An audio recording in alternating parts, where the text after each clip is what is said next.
হঠাৎ সকাল 7:30টার মধ্যে একটি ফোন কল চলে আসলো কি 11:30 থেকে 12টার মধ্যে আমাদের 150 পিস আলুর পরোটা ডেলিভারি দিতে হবে।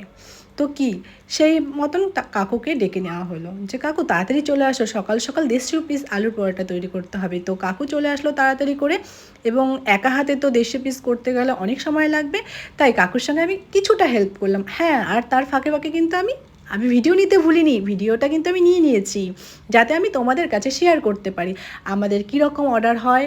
আমরা খাবার হোম ডেলিভারি দিয়ে থাকি, এবং এমনি কেউ যদি চাও পার্সোনালভাবে কিছু অর্ডার করতে সেটাও আমরা নিয়ে থাকি। আর আমাদের এখান থেকে কিন্তু সব রকম অর্ডার হয়, ব্রেকফাস্ট, ডিনার, লাঞ্চ, তাছাড়া স্পেশাল অর্ডার নেওয়া হয়। আর আমাদের এই আলু পরোটাটাকে পার্সেলে দেওয়া হয়েছে, আর সঙ্গে গেছিলো আলুর তরকারি, একটি করে মিষ্টি, আর 2টো করে আলুর পরোটা। তো সবাই পার্সেল করতে শুরু করে দিয়েছে।